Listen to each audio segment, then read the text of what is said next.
पढ़ेंगे property of ionic compound. तो physical state में ये सॉलिड होता है आयोनिक कंपाउंड, क्योंकि एक मेटल और नॉन मेटल से मिलकर के ये आयोनिक इलेक्ट्रोस्टैटिक फोर्स लगाता है। ये फोर्स इतना ज़्यादा होता है कि ये गैसों के बीच में नहीं लग सकता, इसीलिए ये फिजिकल स्टेट में सॉलिड होता है। Melting point and boiling point बहुत हाई होती है, क्योंकि इलेक्ट्रोस्टैटिक फोर्स रहता है इन दोनों के, इनके आयंस के बीच में, ठीक है। इसीलिए जैसे Na+ और Cl-, तो ये ज़्यादा इलेक्ट्रोस्टैटिक फोर्स रहता है इनके बीच में।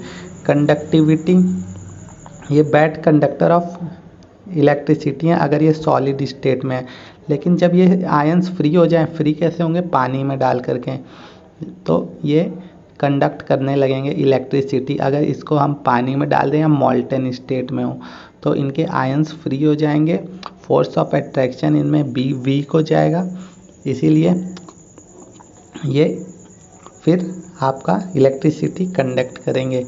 और ये भी कहा गया है दोस्तों कि अगर इसे एक्वस स्टेट में रखा जाए तो 81 टाइम्स फोर्स ऑफ अट्रैक्शन इनका कम हो जाता है। आयंस के बीच में जो जोड़ होता है आयंस का वो कम हो जाता है, जिसके कारण ये इलेक्ट्रिसिटी कंडक्ट करते हैं।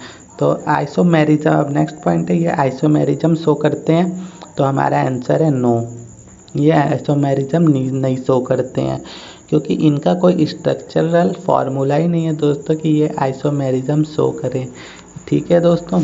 अब ये आइसोमॉर्फिज्म शो करते हैं कि नहीं, तो आइसोमॉर्फिज्म हमारा आंसर है यस, ये आइसोमॉर्फिज्म शो करते हैं, क्योंकि ये नियर बाई एटम में आइसोमॉर्फिज्म शो करेंगे। जैसे पीरियड्स में एक पीरियड से दूसरे पीरियड में जाने में ज़्यादा प्रॉपर्टी नहीं बदलती है। क्यों नहीं बदलती है? क्योंकि एक पीरियड से दूसरे पीरियड में जाने पे नंबर ऑफ सेल्स नहीं बढ़ते हैं, इलेक्ट्रॉन बढ़ जाता है तो वो सिमिलर माना जाएगा, लेकिन अगर सेल्स बढ़ जाए तो यहाँ पर दिक्कत आती है। सेल बढ़ने पे प्रॉपर्टी बहुत ज़्यादा बढ़ जाती है, जो कि ग्रुप में ऊपर से नीचे आने में होता है। देखिए सोडियम है, इसमें 3 सेल हैं, ठीक है, और पोटेशियम में 4 सेल हो गए, तो यहाँ पे प्रॉपर्टी बहुत ज़्यादा बदल जाएगी। इसीलिए ये पीरियड्स वाले कंपाउंड है तो आइसोमॉर्फिज्म नहीं शो करेंगे, लेकिन अगर ग्रुप में